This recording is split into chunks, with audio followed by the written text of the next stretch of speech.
I never thought the man who made my life hell would be the one holding my hand in the delivery room. His eyes were cold as steel when I walked through those glass doors on my first day. Damien Cross, billionaire, tech-migrant, and apparently my personal tormentor. The office buzzed with whispered warnings. Don't make mistakes around him. He fires people for breathing wrong. Whatever you do, don't let him notice you. But luck wasn't on my side that morning. I spilled coffee on his imported Italian shoes within the first hour, and from that moment on, I became his favorite target. Ms. Hayes.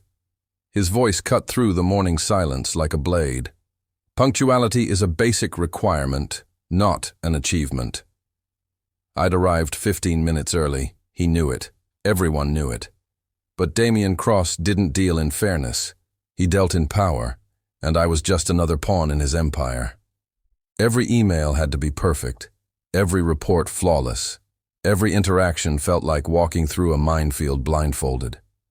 He'd stand behind me while I worked, close enough that I could smell his cologne, something expensive and intoxicating, and tear apart my work with surgical precision. "Is this really your best?" he'd ask, those dark eyes boring into mine. "Because if it is, perhaps you're not cut out for this position." Before we continue this story, I'd love to know. Rate this video from 0 to 10 in the comments below and tell me where you're watching from. Now, let's dive back into how this hatred began to transform into something neither of us expected.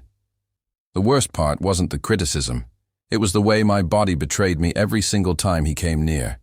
My heart would race, my hands would tremble, and sometimes, when he thought no one was looking, I'd catch him staring at me with an expression I couldn't quite decode.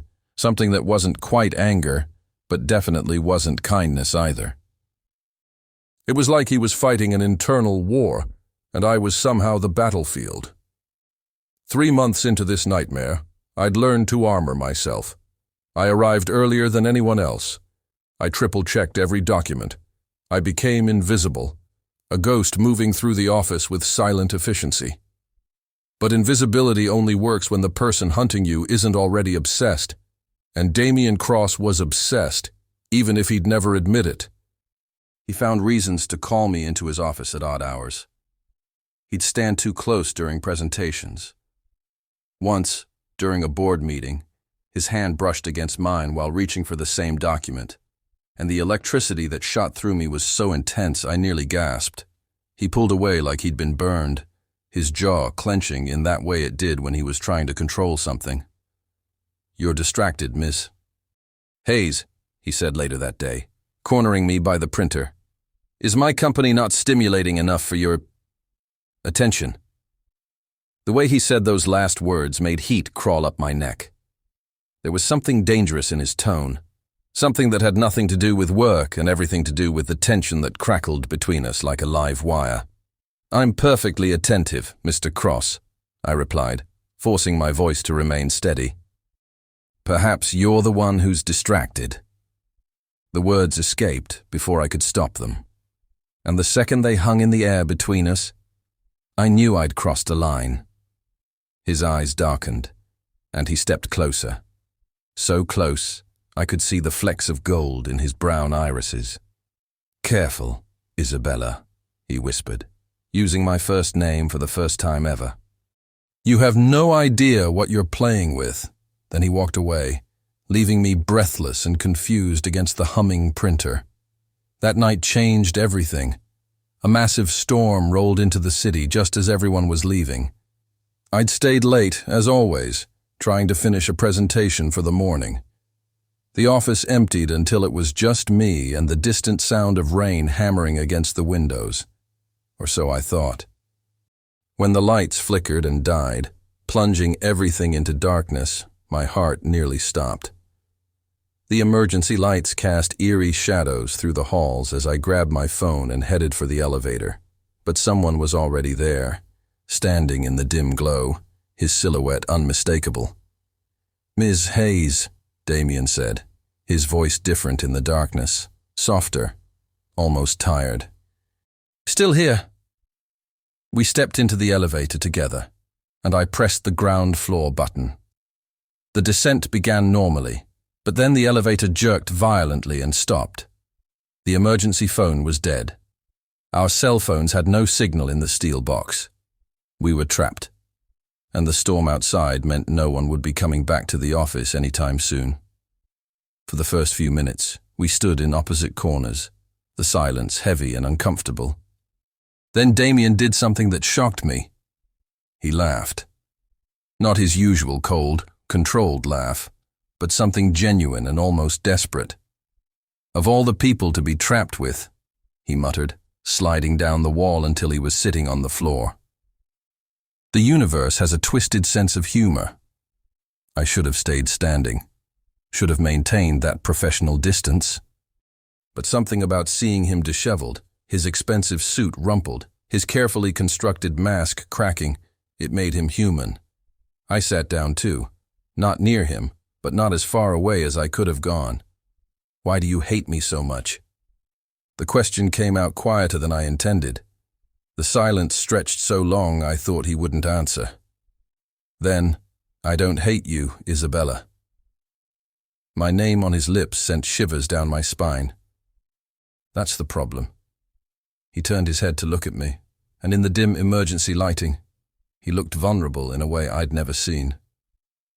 "From the moment you walked into my office, I knew you'd be dangerous, not to my company, to me. And I don't do danger. I don't do this." He gestured vaguely between us. "So I tried to push you away, make you quit, make you hate me enough to leave before." He stopped himself. "Before what?" I whispered. He closed his eyes. "Before I did something stupid, like this." He moved so fast I didn't have time to think. One moment we were sitting apart. The next his hand was cupping my face, his thumb tracing my cheekbone with devastating gentleness. "Tell me to stop," he breathed, his lips inches from mine. "Tell me this is wrong, that I'm your boss, that this crosses every line, and I'll go back to my corner and we'll pretend this never happened." I should have said all of those things, should have pushed him away. Instead, I closed the distance between us and kissed him. The elevator, the storm, the months of tension, everything exploded in that kiss. It was hungry and desperate, like we were both drowning and each other was air. His hands tangled in my hair, my fingers gripped his shirt. And for those suspended moments, nothing existed except us and the electricity that had been building since day one. When we finally broke apart, both breathing hard, reality crashed back. "This can't happen," I said, even as my body screamed in protest. "You're right," he agreed, but his hand was still in my hair, his forehead resting against mine. "Absolutely right." Completely inappropriate. Neither of us moved. "We should establish boundaries," I whispered. "Clear, professional boundaries," he agreed, then kissed me again, deeper this time, like he was trying to memorize the taste of me. The elevator finally jerked back to life an hour later, though it felt like we'd been in there for days. We straightened our clothes in silence, not looking at each other. When the doors opened to the empty lobby, Damien adjusted his tie and became Mr. Cross again, cold, controlled, untouchable. "This never happened, Ms. Hayes," he said, his voice back to that Arctic tone. "Tomorrow, we forget everything." But as he walked away into the storm, he looked back once, and the expression on his face told me he knew as well as I did. Some things, once started, can't be stopped. We'd opened a door that couldn't be closed, and neither of us was prepared for what would come flooding through. The elevator incident should have been the end. Should have been a cautionary tale we both learned from and moved on. Instead, it was gasoline on a fire neither of us knew how to put out. Monday morning arrived with the kind of tension that made the air feel thick. I dressed carefully, professional armor in the form of a navy suit, and my hair pulled back severely. If I looked untouchable, maybe I could convince myself I was. Damien was already in his office when I arrived, standing by the window with his back to the door, phone pressed to his ear. He didn't acknowledge my entrance, didn't turn around, but his shoulders tensed in a way that told me he knew exactly when I'd walked in. The day proceeded normally on the surface. Emails were exchanged with cold professionalism. He critiqued my work with his usual sharp precision. To anyone watching, nothing had changed. But the air between us vibrated with unspoken words and remembered touches. Every time he passed my desk, I felt it like a physical thing. Once, his hand brushed the back of my chair, just a whisper of contact, and I nearly jumped out of my skin. When I looked up, his jaw was clenched so tight I could see the muscle jumping. "You're loving this forbidden romance as much as Isabella is falling into it. Hit that subscribe button and turn on notifications. Trust me, you won't want to miss what happens next." This dance continued for days. Professional distance maintained in public, but the cracks were showing. He started leaving coffee on my desk again, my exact order, the one he claimed not to notice. I began staying late, knowing he would too. Addicted to those few minutes when the office emptied and we were alone with this thing between us that neither of us would name. We didn't touch, didn't kiss again. But the tension was somehow worse than contact, like a rubber band stretched to its breaking point. The breaking point came on a Friday night. The company was hosting a charity gala, black tie, the city's elite, a chance for Damien to play the magnanimous billionaire. I wasn't supposed to attend. Assistants weren't typically invited to these things. But when I found an elegant midnight blue dress laid across my desk with a simple note, "Be there, DC," I knew refusing wasn't an option. The dress fit like it had been made for me, probably because it had. Damien Cross didn't do anything halfway. I almost didn't recognize myself in the mirror. The woman staring back looked confident, powerful, beautiful in a way my usual work clothes never allowed. My hair fell in soft waves past my shoulders, and the dress hugged every curve before flowing to the floor. When I arrived at the venue, a historic hotel with crystal chandeliers and marble floors, heads turned. But I only cared about one person's reaction. Damien stood across the room, surrounded by important people whose names I should probably know, looking devastating in a perfectly tailored tuxedo. He was mid-conversation when his eyes found me, and I watched everything else fall away from his awareness. His companion kept talking, oblivious, but Damien's gaze tracked me like I was the only thing in the room. He excused himself and moved through the crowd with predatory grace, his eyes never leaving mine. "Mr. Hayes," he said when he reached me, his voice low enough that only I could hear. "You're stunning." Up close, I could see the war in his eyes, desire fighting with control, winning and losing by turns. "The dress," I started. "Looks better on you than I imagined," he interrupted. And I've been imagining it quite a lot. The honesty in his voice made my breath catch. "Dance with me." It wasn't a question. His hand on my waist felt like a brand as he led me to the dance floor. We fit together perfectly, his body solid and warm against mine as we moved to the slow melody. "We can't keep doing this," I whispered, even as I let him pull me closer. "I know," he replied, his breath warm against my ear. "And this is insane, inappropriate, could ruin both our careers." "Then why?" "Because I can't stop thinking about you," he admitted, his voice raw. "I've tried. God knows I've tried. I've been cruel, kept my distance, told myself you're just another employee. But then you walk into a room and nothing else matters." The song ended, but we didn't separate immediately. His thumb traced small circles on my lower back, a touch so intimate it felt more scandalous than a kiss. "Come home with me tonight," he said suddenly, urgently. "No expectations, no pressure. I can't let you leave here without knowing when I'll see you again. Really see you, not just in the office where we have to pretend." Every rational thought screamed at me to refuse. This was my boss. This could destroy my career. This violated every company policy and personal boundary I'd ever set. But my heart, my traitorous heart, was already answering before my brain caught up. "Okay," I whispered. We left separately. He went first, making excuses about early meetings. I waited 15 minutes, then slipped out into the night. His car was waiting around the corner, sleek and black and expensive. When I slid into the passenger seat, the look he gave me was so intense I felt it in my bones. "Last chance to change your mind," he said, his hand gripping the steering wheel hard enough to whiten his knuckles. "I'm not known for my self-control where you're concerned." "Drive," I told him. His penthouse was everything I expected. Floor-to-ceiling windows overlooking the city. Modern furniture that probably cost more than my yearly salary. Art on the walls I recognized from magazines. But I barely noticed any of it, because the moment the door closed behind us, Damien pulled me against him and kissed me like he'd been starving for it.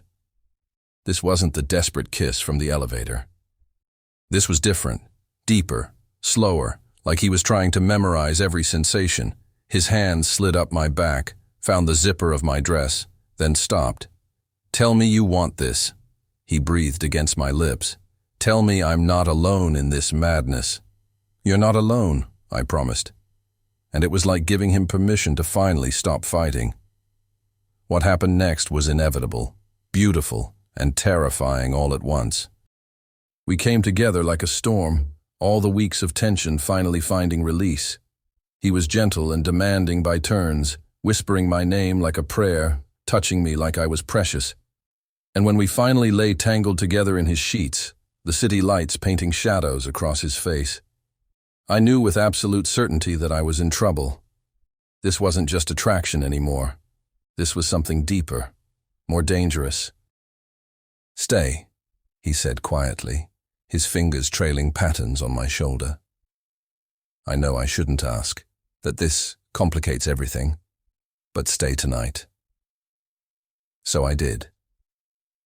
We talked in the darkness, real conversations, not the carefully guarded exchanges of the office. He told me about his father's death, the guilt he carried for not being there, the way building his company had been about proving something to a ghost. I told him about growing up with nothing, fighting for every opportunity, the fear that I'd never be good enough for this world he moved through so effortlessly. "You're more than good enough," he said fiercely. "You're extraordinary. I saw it the first day, and it terrified me." We fell asleep wrapped around each other, and for those few hours, the complications didn't exist. But morning came anyway, as it always does. I woke to find Damien already dressed, standing by the window with that closed-off expression I knew too well. "This was a mistake," he said without looking at me, and just like that, the walls were back up. "Last night it can't happen again. I have a company to run, and you have a career to protect. We both knew this was impossible." Each word felt like a knife. I dressed quickly, refused the car he offered, and walked out with whatever dignity I could muster. But I heard him say my name as I reached the door, soft, broken, full of regret. I didn't turn around. Turning around would have destroyed me. Monday was hell. He was colder than ever, more critical, pushing me harder than he'd ever pushed before. I understood what he was doing, trying to kill whatever this was between us through sheer force of will. It might have worked if I hadn't seen the way his hand shook when he signed documents, if I hadn't caught him staring at me when he thought I wasn't looking, if the flower deliveries hadn't started. No note, no sender, just beautiful arrangements appearing on my desk with clockwork regularity. Everyone assumed I had a secret admirer. Only I knew the truth. Damien Cross was fighting a war with himself, and these flowers were the white flags he couldn't stop waving. Then everything came crashing down. I'd been receiving calls from headhunters, other companies trying to recruit me away. I hadn't been actively looking, but I also hadn't shut down the conversations. It seemed wise to have options, especially given how complicated things had become. I didn't know that Damien had found out. Didn't know until he called me into his office one afternoon, his face a mask of cold fury. "How long?" he demanded. "How long have you been planning to leave, to sell my company's secrets to the highest bidder?" The accusation was so absurd, so unfair, that for a moment I could only stare. Then anger, hot and bright, swept through me. You think I'm corporate espionage? Are you serious right now? I have emails, Isabella, phone records. You've been in contact with 3 of my competitors. For job opportunities, legal, normal job opportunities that any professional explores. I haven't shared anything, haven't even decided if I'm interested. But apparently the crime here is considering a future that doesn't revolve around you. The words hung in the air, loaded with double meaning we both heard. His expression shifted, anger mixing with something that looked like panic. You were going to leave.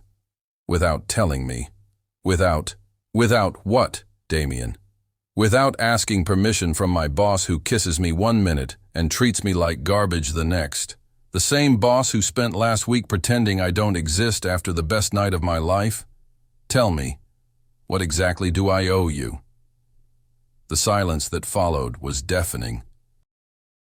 I watched emotions war across his face. Anger, hurt, fear, before the walls slammed back into place. You're right, he said finally, his voice empty. You owe me nothing. You're just an employee, easily replaced. I don't know why I expected differently. It was the cruelest thing he could have said, and he knew it. Then, consider this my 2 weeks' notice, I heard myself say. I can't work for someone who thinks so little of me. I walked out of his office, out of the building, and didn't look back. 2 weeks later, I was gone, leaving behind only the ghost of what might have been. Freedom, I discovered, tasted like ash. I'd imagined leaving Damien's company would bring relief, an escape from the constant emotional whiplash, the impossible tension, the way my heart broke a little more every time he looked through me like I was invisible. Instead, I felt hollow, like I'd left a vital piece of myself behind in that glass tower. The new job was fine. Better than fine, technically. More money, better title, a boss who treated me with consistent respect instead of volatile intensity. My colleagues were nice. The work was challenging. By every measurable standard, I'd made the right choice. So why did I feel like I was sleepwalking through someone else's life? Why did I catch myself dozens of times a day, reaching for my phone to text Damien about something funny or interesting, only to remember we didn't do that anymore? We didn't do anything anymore. He tried to reach me. At first. Calls I didn't answer.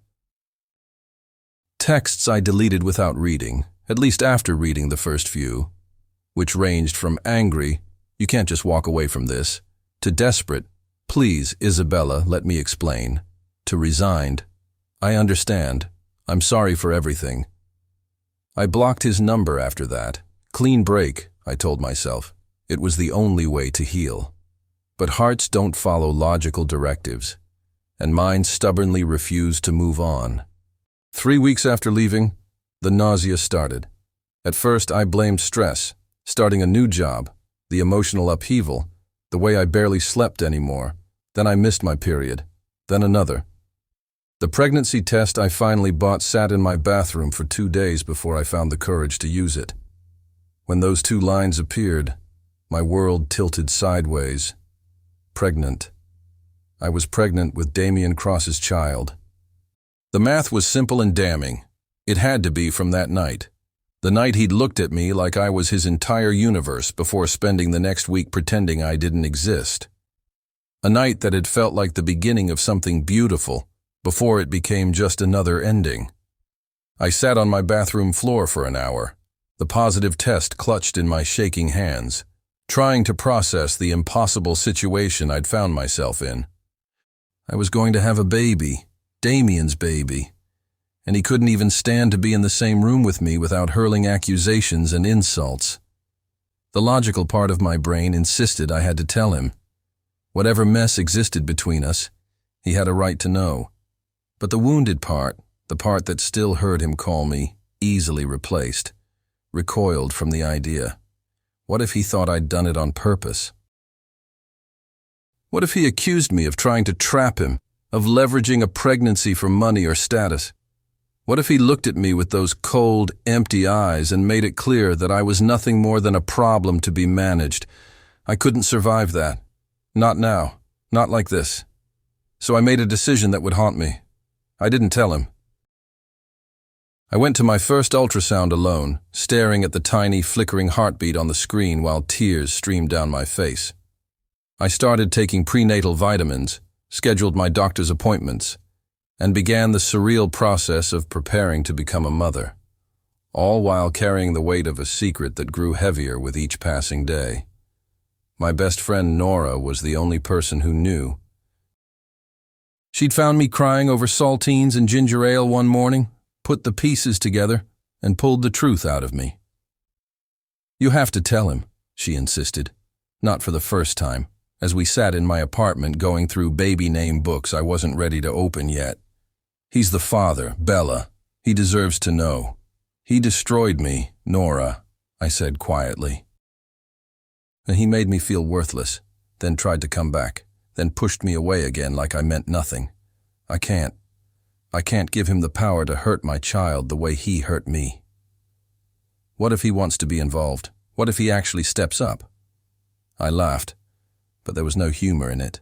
Damien Cross steps up for his company, for his reputation, for deals worth millions, not for messy, complicated human emotions. Trust me, I learned that lesson well.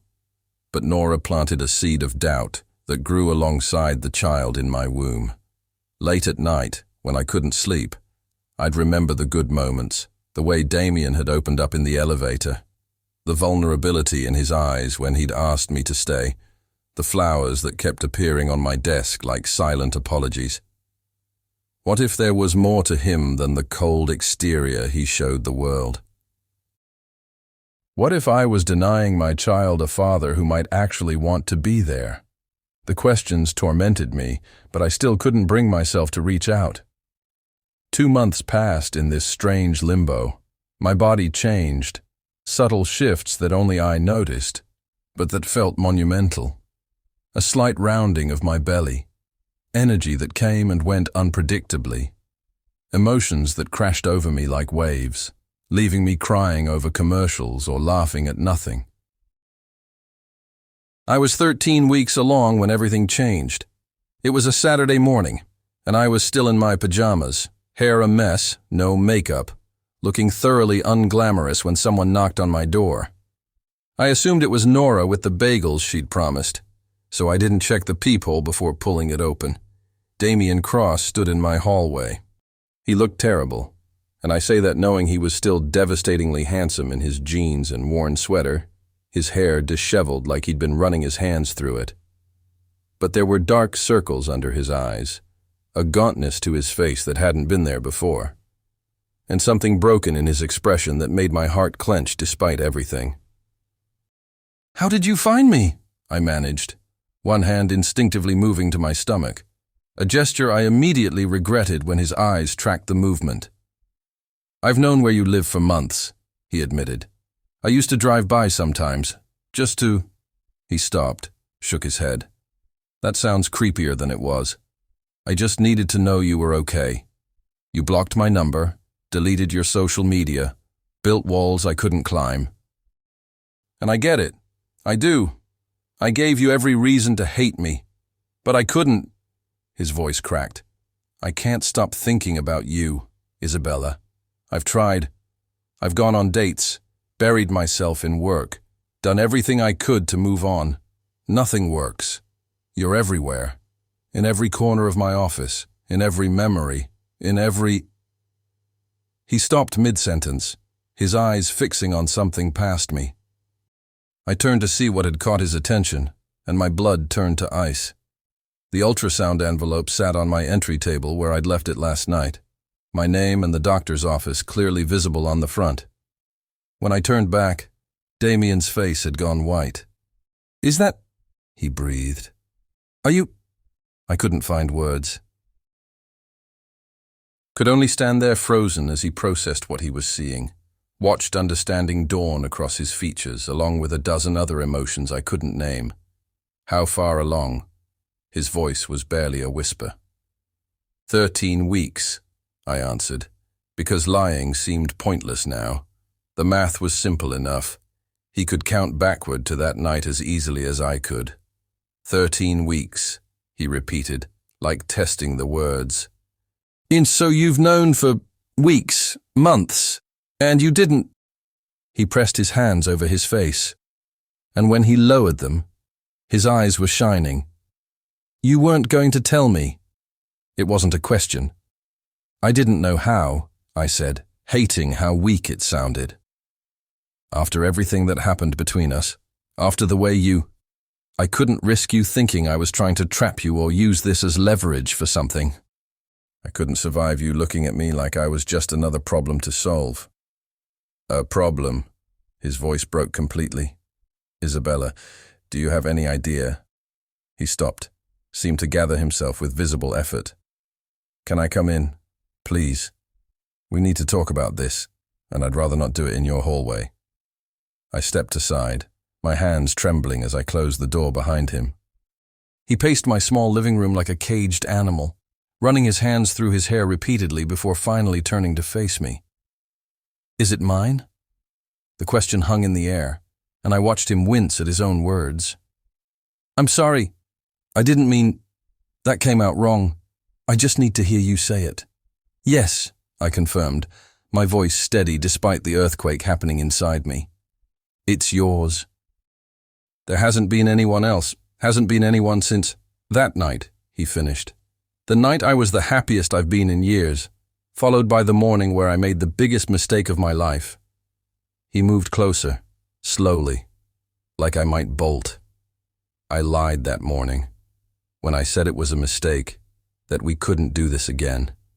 I was terrified, Isabella, terrified of how much I felt, how completely you'd gotten under my skin. I thought if I pushed you away, I could regain control, protect myself. But all I did was lose the only person who ever made me feel... He stopped, his jaw working. And then the thing with the job offers happened, and I lost my mind. Not because I thought you were stealing secrets, I knew that was nonsense. But because the idea of you leaving, of losing you completely, made me panic. So I attacked. I hurt you deliberately because I couldn't handle my own fear. And I have hated myself every single day since. I wanted to stay angry, wanted to hold on to the protective walls I'd built around my heart. But the rawness in his voice, the genuine anguish on his face, it was breaking through my defenses. You called me easily replaced, I whispered. You have no idea what that did to me. I loved you, Damien. Completely, terrifyingly. And you made me feel worthless. I know, he said, and tears were actually running down his face now. I know, and I'm so sorry. You're not replaceable, Isabella. You're irreplaceable. He looked at my stomach again, wonder and fear mixing in his expression. There's a baby, our baby. I nodded, my own eyes filling. I have pictures from the ultrasound, if you want to see. His breath hitched. Yes. Please. Yes. I retrieved the envelope with shaking hands, pulled out the black and white images that I'd already memorized. Damien took them like they were made of glass, staring at the tiny form visible in the grainy photos. That's really... His voice failed completely. He traced the outline of the baby with one finger, so gently, then looked at me with an expression of such profound emotion, it stole my breath. You're growing our child. You're going to be a mother. And I almost missed it. I almost lost you both because I was too much of a coward to admit I love you. The words hung in the air between us, massive, impossible, everything I'd wanted to hear weeks ago. You don't have to say that, I said carefully. The baby doesn't mean you have to. I'm not saying it because of the baby, he interrupted fiercely. I'm saying it because it's true. Because I've been in love with you since that night in the elevator, maybe even before. Because every day without you has been torture. Because when I saw that ultrasound envelope, My first thought wasn't fear or obligation. It was hope. Hope that maybe this gives me a chance to prove I'm not the man who pushed you away, that I can be better, that I can be worthy of you, and this— He gestured at my stomach. If you'll let me try. The weeks following Damien's discovery were nothing like I'd imagined. I'd feared anger, demands, attempts to control. Instead, I got something far more disconcerting: patience. He didn't push for decisions or declarations, didn't try to force his way back into my life through sheer force of will or money. Instead, he simply showed up. The first time, it was with groceries. "You mentioned once that you loved pear and gorgonzola," he said, standing awkwardly in my doorway with bags of fresh produce and specialty items. "I didn't know what you're allowed to eat now, so I looked up pregnancy-safe foods and just got everything that seemed good. Plus some ginger things for nausea, and these crackers that supposedly help, and—" He stopped, seeming to realize he was rambling. "I can go. I just wanted to make sure you had what you needed." I should have sent him away, should have maintained boundaries. Instead, I let him put the groceries away while I sat at my kitchen table watching this billionaire CEO meticulously organize my refrigerator, reading labels aloud to ask if I wanted things grouped by meal or type. It was so absurd, so domestic, so completely unlike the cold man from the office that I laughed, really laughed, for the first time in months. He turned at the sound, and the smile that lit his face was worth every moment of pain. "I like hearing that," he said softly. "Your laugh. I didn't think I'd get to hear it again." The visits became regular. He never stayed long, never overstayed his welcome. He'd bring food, books about pregnancy, small gifts for the baby he'd never met. Once, I found him standing in front of my empty spare room with a measuring tape, making notes.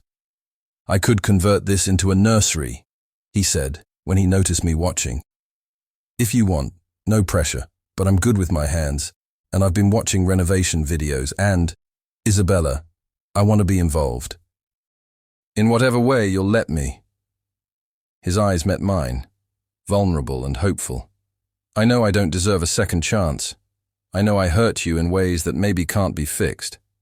But this baby, our child, deserves a father who shows up, who tries. And I want to be that person. I want to prove I can be that person." So I let him renovate the nursery. It started with paint, a soft sage green we picked out together, arguing playfully about shades until we both admitted we couldn't tell the difference between morning mist and whisper green. Then furniture, a crib he insisted on building himself, cursing colorfully at the instructions while I supervised from a comfortable chair, trying not to smile. He hung floating shelves, installed a rocking chair he'd found at an antique market, strung tiny lights that cast stars on the ceiling. "For when they can't sleep," he explained, "they can look up and know the universe is full of light." Watching him transform that empty room into something magical did something to my carefully maintained walls. This wasn't the Damien Cross the world knew, the ruthless businessman, the cold CEO. This was someone gentler, more uncertain, trying desperately to prove himself through actions instead of words. He asked questions constantly about the pregnancy, what I was feeling, what the doctor said, whether the baby was moving yet. At 16 weeks, when I felt the first flutters, I called him without thinking. "It's like butterflies," I tried to explain, "or bubbles. Something's moving in there." The silence on the other end lasted so long I thought the call had dropped. Then, "Thank you for telling me, for letting me be part of this. You have no idea what it means." My next ultrasound was at 18 weeks, the anatomy scan where we'd find out if everything was developing normally. I didn't plan to invite him, but the morning of the appointment, staring at my reflection, I realized I didn't want to face it alone. The fear of something being wrong, the magnitude of seeing the baby again, it felt too big to carry by myself. So I texted him, half expecting he'd be in a meeting or too busy. He responded in 30 seconds. Send me the address. I'm on my way. He met me in the waiting room, dressed casually for once in dark jeans and a sweater, his hair slightly messed like he'd rushed over. Which I learned he'd been in a board meeting when my text came through. I walked out mid-presentation, he admitted. My assistant is probably having a stroke. But you needed me here, and nothing else matters. The technician called us back, and suddenly we were sitting in a dim room while images appeared on the screen, our baby, so much bigger now, so clearly a person, little hands opening and closing, legs kicking. A profile that made me gasp because it looked so perfectly formed, so real. Everything looks great, the technician said cheerfully. Nice strong heartbeat, all the organs where they should be, good measurements. Would you like to know the sex? I looked at Damien, who looked back at me with tears in his eyes. Do you want to know? I asked. Whatever you want, he said hoarsely. I can't believe that's our child, that we made that. Look at them move, Isabella. They're perfect. We want to know, I told the technician, and Damien's hand found mine, squeezed tight. Congratulations, she said with a smile. You're having a girl. A girl. We were having a daughter. Damien made a sound somewhere between a laugh and a sob, brought my hand to his lips and pressed a kiss to my knuckles. A little girl, he whispered. We're going to have a daughter. How do you protect something so precious? How do you keep her safe from everything bad in the world? One day at a time, I said softly, watching him stare at the screen like it held all the answers to the universe. You love her, and you show up, and you do your best. That's all any parent can do. Something shifted after that appointment. Maybe it was seeing the baby together, making her real in a way she hadn't been before. Maybe it was the way Damien had dropped everything to be there, or the reverence in his voice when he talked about our daughter. Whatever it was, I found myself lowering my walls bit by bit. He started staying for dinner after his visits. We'd sit on my worn couch with takeout, talking about everything and nothing, baby names, childhood memories, dreams for the future. He told me more about his father, the pressure he'd felt to succeed, the loneliness that came with always having to be strong. I shared my fears about motherhood, about not being good enough, about how terrifying it was to be responsible for another life. You're going to be an amazing mother, he said one night, his hand hovering near my stomach as if asking permission. I placed my hand over his, pressed it against the swell where our daughter grew. You can feel her, I told him. She's active tonight. He went still, barely breathing, waiting, and then she kicked, a strong, solid thump against his palm. The expression on his face was something I'll remember forever. Pure wonder, mixed with love and fear and joy. She's strong, he said, awed. Did that hurt? Not really. Feels strange, but good. Like a reminder that she's there, that she's real. What should we name her? The question had been circling us for weeks, neither of us brave enough to start the conversation. Now, with his hand on my stomach and our daughter moving between us, it felt like the right time. We spent the next 2 hours going through names, disagreeing on most, laughing at some of the more outrageous suggestions. What about Lily? I offered. Simple, classic. I love it, Damien said immediately. Lily Cross. He paused. Or Lily Hayes. Or both. However you want to do it. I want her to have a name as beautiful as she's going to be.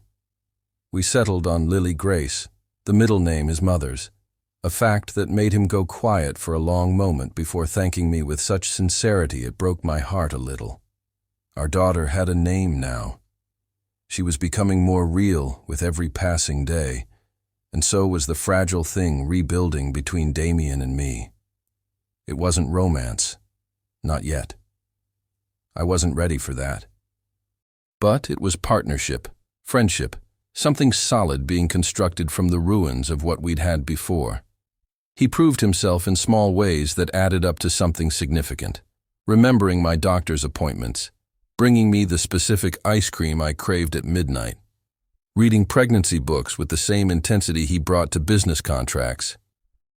When my ankles swelled, he researched solutions and showed up with compression socks and a foot spa. When I complained about back pain, he learned massage techniques and offered to help with such careful professionalism that I knew he was trying to respect boundaries even while breaking through them. At 24 weeks, things changed again. I woke in the middle of the night to sharp cramping, worse than anything I'd felt before. The pain came in waves, and when I checked, there was spotting. Terror gripped me as I called my doctor, who told me to go to the hospital immediately. My hands shook so badly I could barely dial Damien's number. He answered on the first ring, voice alert despite it being 3 a.m. "Isabella, what's wrong?" "Something's wrong with the baby," I managed through my fear.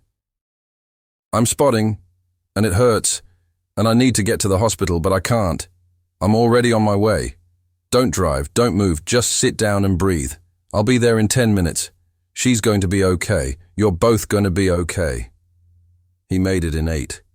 Found me sitting on my bathroom floor where I'd sunk down when the cramps got worse. He helped me up with infinite gentleness, wrapped me in a robe, and carried me to his car. The drive to the hospital felt endless, his hand gripping mine while he murmured reassurances I wasn't sure either of us believed. They took me straight back, hooked me up to monitors, did an ultrasound while Damien stood beside me, his face white as they searched for our daughter's heartbeat. The seconds before they found it were the longest of my life. Then there it was, strong, steady, perfect. Lily's heartbeat filling the room, the most beautiful sound in the world. "Baby's fine," the doctor assured us after a thorough examination. The cramping and spotting were likely from a small subchorionic hematoma, basically a blood collection between the uterus and placenta. It's resolving on its own, which is why you're not bleeding much anymore. But we want to keep you overnight for observation. Make sure everything stays stable. The relief was so overwhelming I started crying, deep, shaking sobs that I couldn't control. Damien climbed onto the narrow hospital bed without asking, pulled me against his chest, and held me while I fell apart. "She's okay," he kept saying, his own voice rough with emotion. "Our little fighter is okay. You're both okay." I fell asleep like that, curled against him while his hand rested protectively over where Lily grew. When I woke hours later, he was still there, watching me with an expression so tender, it took my breath away. "I thought I was going to lose you both," he admitted quietly. "In the car, before they found her heartbeat. I've never been that scared in my life, and I realized something. Isabella, I love you. I love you so much that the thought of a world without you in it doesn't make sense. And I know it's too soon. I know I haven't earned back your trust yet. But I need you to know. I'm not going anywhere. Whatever you need from me, whatever role you want me to play in your life, I'll take it. Father to Lily, yes, absolutely. But I want more than that. I want to be your partner, your support, your—" He stopped, seemed to struggle with the words. "I want another chance at us, at being the man you deserve. I should have said I wasn't ready, should have asked for more time. But lying there in that hospital bed, still feeling the echo of my fear, I realized something too. Life was too short, too uncertain to waste it being afraid." Damien had spent months proving himself, showing up in ways that mattered, transforming from the man who pushed me away into someone I could imagine building a life with. "I want that too," I whispered. "I'm terrified, and I still hurt from before. And I need you to understand that trust is going to take time to fully rebuild. But I want to try. For us. For Lily. For the family we could be." His kiss was soft, reverent, nothing like the passionate desperation from before. This was a promise, a beginning, hope wrapped in gentleness. When we finally pulled apart, both smiling through happy tears. I knew we'd turned a corner. The past would always be there. The pain, the mistakes, the broken pieces. But maybe, with enough care and patience and love, we could build something beautiful from those fragments. Maybe the story that began with hatred could have a different ending after all. The months that followed the hospital scare transformed us in ways I never anticipated. Damien didn't just show up, he became integral to every part of my pregnancy. He moved into my apartment 3 weeks after that night, not because I asked, but because we both realized we didn't want to be apart anymore. His penthouse sat empty while he squeezed into my modest space, claiming my lumpy couch was more comfortable than his expensive furniture because I was there. Besides, he said while attempting to fit his extensive wardrobe into my tiny closet, Lily should grow up somewhere that feels like a home, not a museum. This place has love in the walls. I can feel it. We fell into rhythms that felt startling in their domesticity.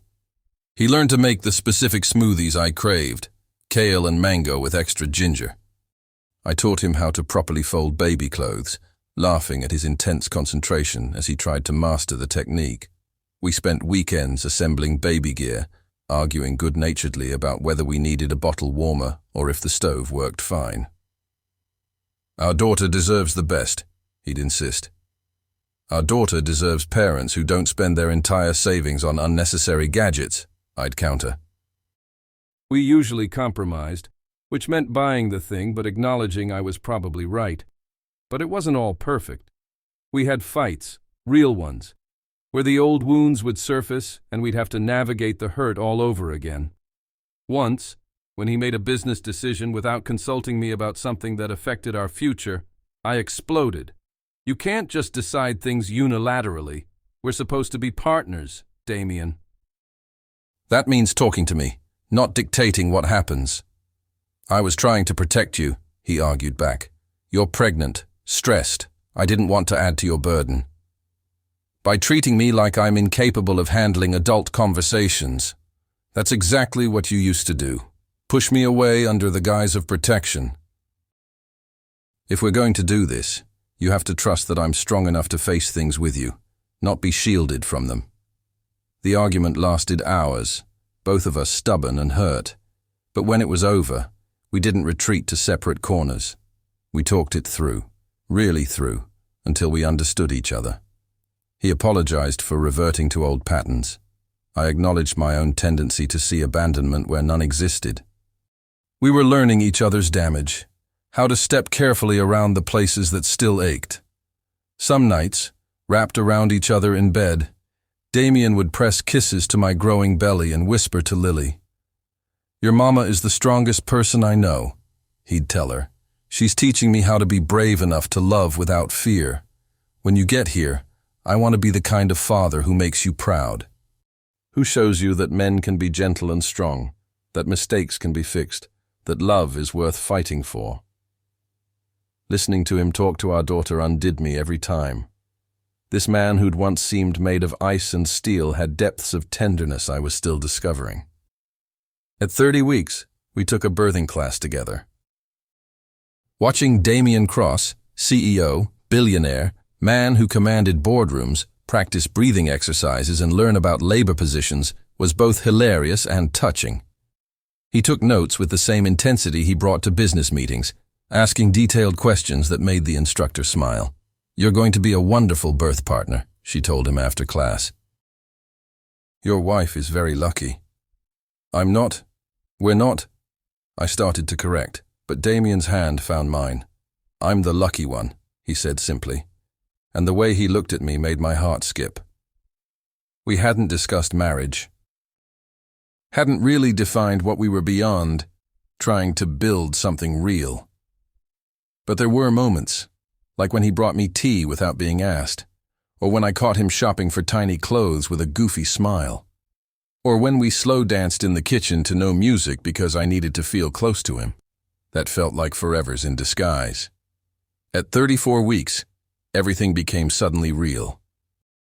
We were in the nursery, me directing while Damien arranged stuffed animals on the shelves, when I felt it, a strange tightening. then a warm gush of fluid. We both froze. "Did you just—" he started. "My water broke," I said, more shocked than scared. "It's too early. I'm not supposed to. She's not supposed to come for 6 more weeks. Damien, what if—" He was already moving, phone in hand, calling my doctor, his other arm steadying me. "Breathe, love. Early doesn't mean bad. Lots of babies come at 34 weeks and they're perfectly healthy.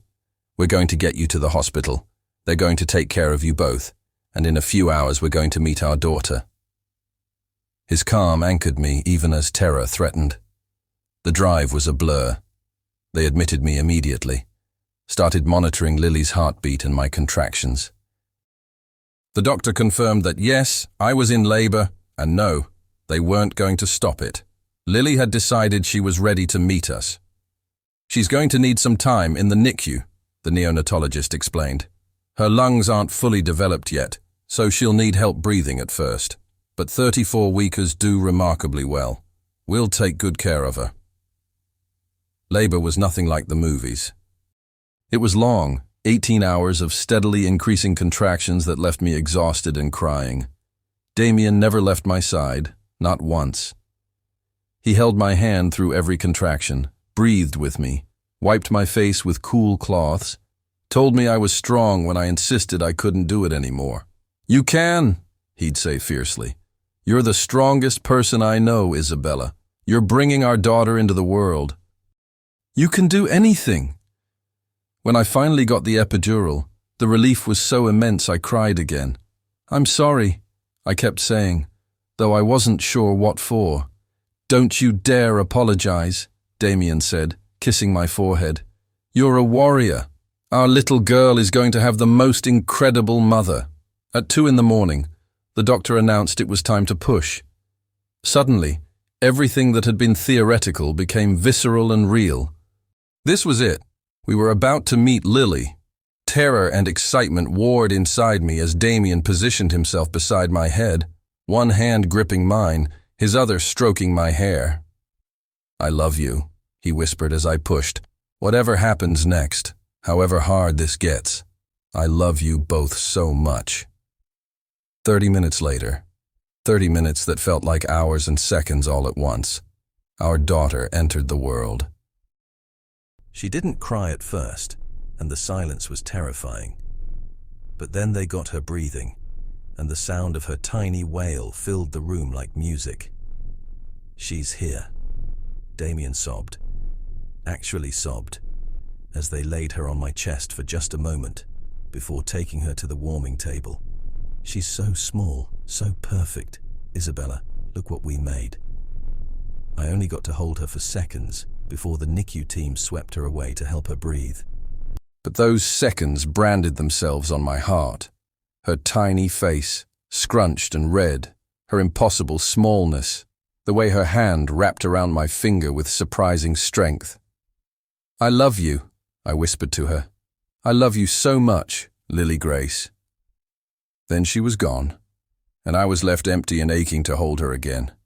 Damien stayed with me while they stitched me up, both of us crying, both of us overwhelmed.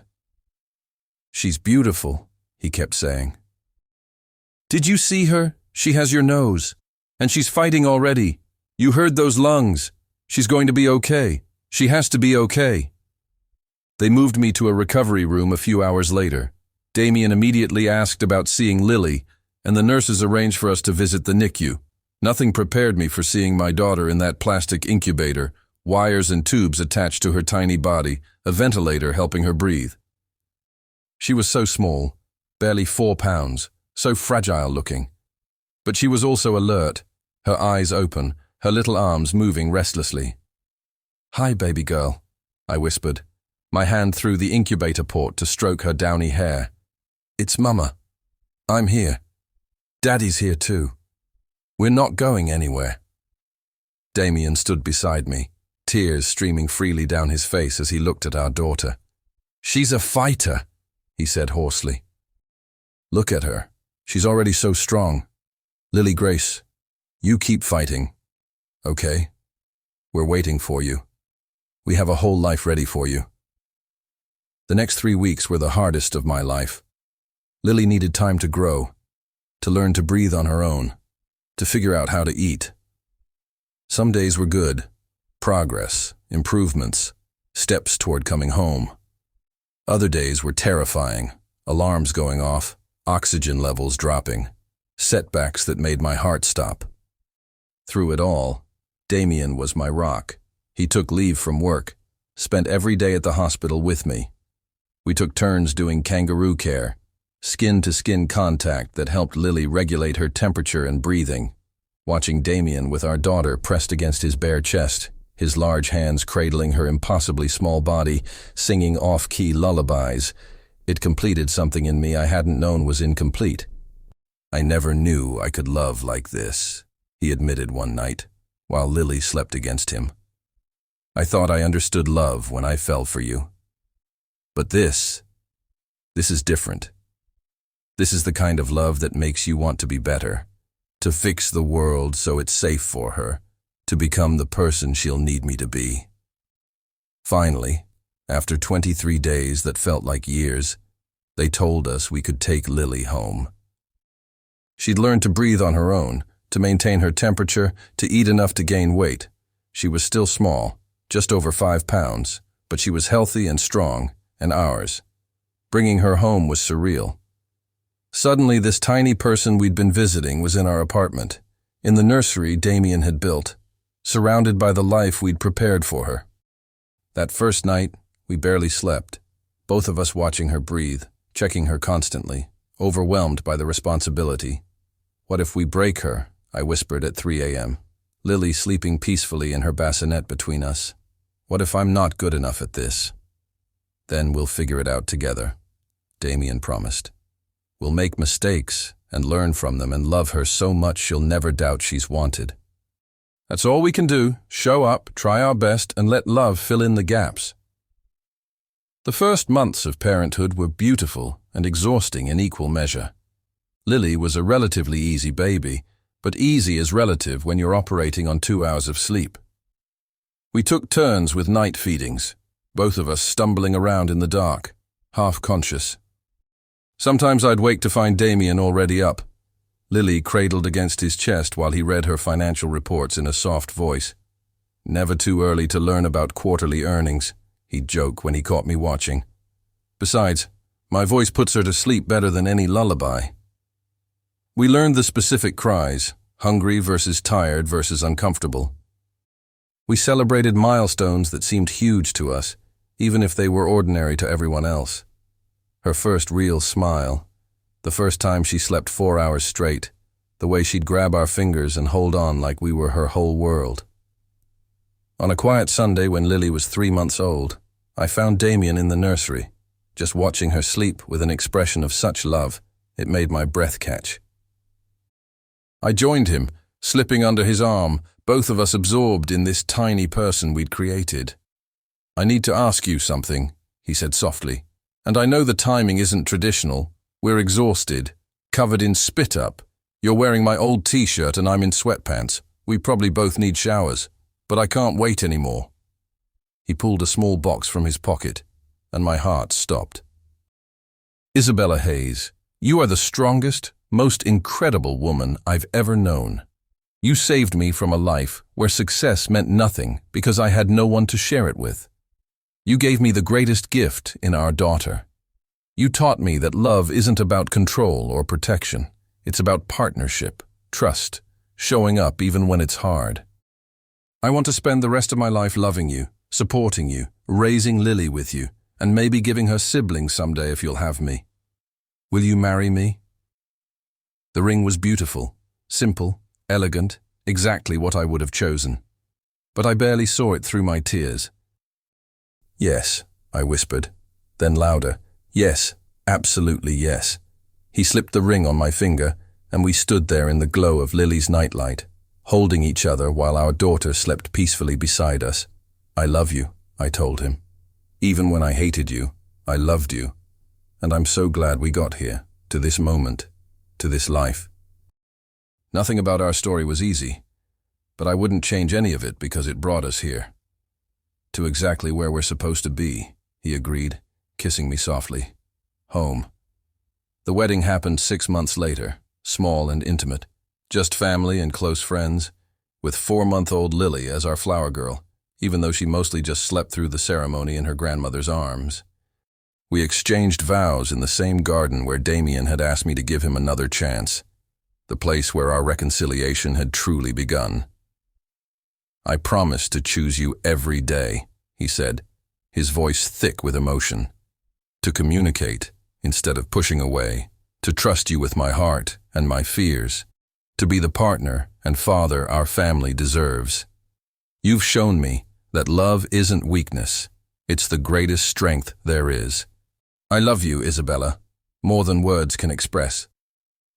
"I promise to believe in you," I replied, "even when things get hard. To remember that people can change, that love can heal, that the story doesn't have to end the way it begins. You've become the man I always hoped you could be, not because I asked you to, but because you chose to. I love you for who you were, who you are, and who we're becoming together." Our first dance as husband and wife was to an off-key version of the song that had been playing the night we first kissed. Damien had hired musicians to recreate the moment.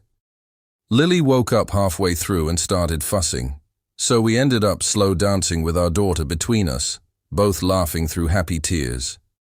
"This is perfect," Damien said, kissing Lily's head and then mine. "This is everything." And it was. Our story hadn't been easy. It had been messy, painful, full of mistakes and misunderstandings. We'd hurt each other in ways that left scars we'd carry forever.